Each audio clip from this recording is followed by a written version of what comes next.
రైతులకి పండించే పంటకి మద్దతు ధర విషయంలో కేంద్ర ప్రభుత్వం అనౌన్స్ చేసినటువంటి మద్దతు ధరలు రాష్ట్ర ప్రభుత్వాలు అమలు చేసి వాటిని రైతులకు అందుబాటులో తెచ్చేటట్టుగా చేయటం అనేది ప్రాథమిక ధర్మం, కర్తవ్యం, పని కూడా రాష్ట్ర ప్రభుత్వం. ఇవాళ CCI వాళ్ళు పండించినటువంటి పత్తిని కొనుగోలు చేయడానికి మద్దతు ధరతో మదర్లో సెంటర్ ఓపెన్ చేశారు. అలాగే ఈ రాష్ట్రంలో పండేటువంటి ఇతర పంటలు కూడా, ముఖ్యంగా ఉదాహరణకి మొక్కజొన్న కానీ, వరి కానీ, మిర్చి కానీ, ఇతరత్ర పంటలకు కూడా కాటన్కి ఏ రకంగా అయితే మద్దతు ధర కేంద్ర ప్రభుత్వం ప్రకటించిందో ఈ పంటలకు కూడా కేంద్ర ప్రభుత్వం ఇదే రకంగా మద్దతు ధర ప్రకటించింది.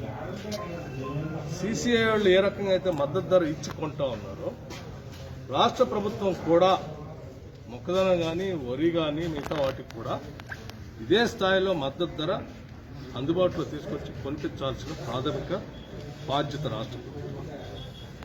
ఓ రకంగా కొన్ని పంటలకు, ముఖ్యంగా వరి, సన్నాలు లాంటి దానికి వేసుకున్న దాంట్లో దిగుబడి బాగా తగ్గిపోయింది కాబట్టి రాష్ట్ర ప్రభుత్వం గట్టిగా నిర్బంధ వ్యవసాయ విధానం ద్వారా వాటితో ఏపించారు కాబట్టి మద్దతు ధరతో పాటు ఇంకొక 500 రూపాయల బోనస్ కూడా కలిపి 2500 రూపాయలు ఇవ్వాలని చెప్పి రైతాంగ సోదరులంతా కూడా రాష్ట్ర వ్యాప్తంగా డిమాండ్ చేస్తా ఉన్నారు. దాన్ని కూడా రాష్ట్ర ప్రభుత్వం పరిగణలో తీసుకుని పనిచేయాలి. ముఖ్యంగా మొక్కజొన్న అయితే 1750 రూపాయలు మద్దతు ధర ఉన్నదాన్ని దానికంటే అదనంగా వచ్చేటట్టు రైతులు కూడా దురదృష్టం ఈ రాష్ట్ర ప్రభుత్వం మద్దతు ధర కల్పించలేక, కొనలేక అసలు పంట వేయొద్దని చెప్తాం.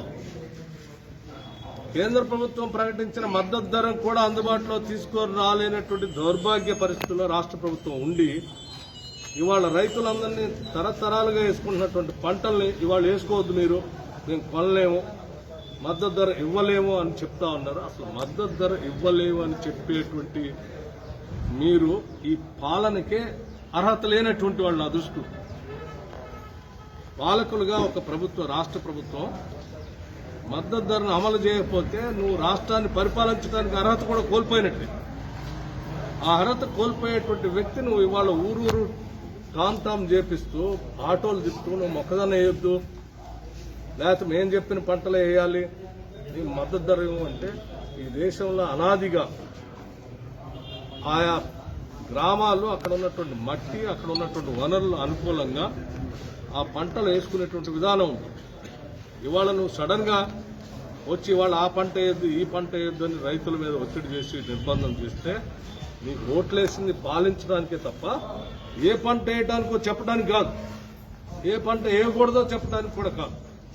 మద్దతు ధర ఇవ్వనని అనౌన్స్ చేయడం కోసం కాదు నీకు ప్రభుత్వాన్ని పాలన నీకు అందించింది. కేవలం యంత్రాంగాన్ని నడపడానికి తప్ప వ్యవసాయదారులంతా కూడా ఏ పంట వేయాలా, ఏ భూమి ఎక్కడ వాడుకోవాలా, దేనికి వాడుకోవాలా, ఏ పంట వేయకుండా ఉండకూడదని చెప్పే పరిస్థితి రాష్ట్ర ప్రభుత్వానికి అధికారం కూడా లేదు. నేను రాష్ట్ర ప్రభుత్వానికి చాలా స్పష్టంగా ప్రతిపక్ష నాయకుడిగా చెప్తాను, డిమాండ్ కూడా చెప్తాను.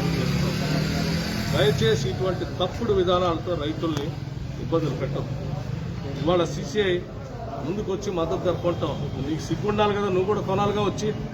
కేంద్ర ప్రభుత్వం ముందుకు వచ్చి ఒక రోజు కావాలంటే కొద్ది రోజులు ముందే వచ్చి కొనడానికి ముందుకు వచ్చింది పత్తిని.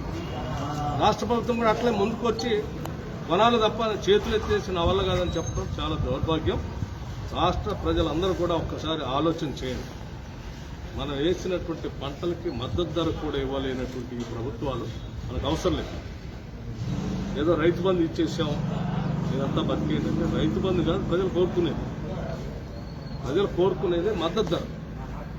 ఒక్కొక్క మద్దతు ధర లేకపోవటం వల్ల ఒక్కొక్క రైతు ఎకరానికి 1,00,000-1,50,000 కూడా కోల్పోయిన సందర్భాలు, 70,000 నుంచి 80,000 ఒక పంట కోల్పోతాం. అలా కోల్పోతున్నటువంటి వాళ్ళకి మీరు 5,000 ఇచ్చిన మద్దతు ఏదో రైతు బంధు ఇస్తున్నాను పండుగ చేసుకోండి అంటే కరెక్ట్ కాదు.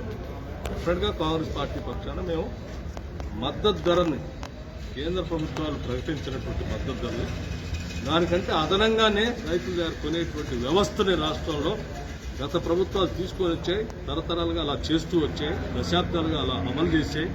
చివరికి ఉమ్మడి రాష్ట్రంలో కూడా అదే దాన్ని అమలు చేశారు. ఇవాళ మిగులు బడ్జెట్ ఇచ్చిన రాష్ట్రంలో ఇవాళ మద్దతు ధర కూడా కొనలేనటువంటి దౌర్భాగ్య పరిస్థితిలో ఈ రాష్ట్రాన్ని నెట్టేసినటువంటి ముఖ్యమంత్రి సిగ్గుతో తలదించుకోవాలి. పాలన అర్హుడే కాదు.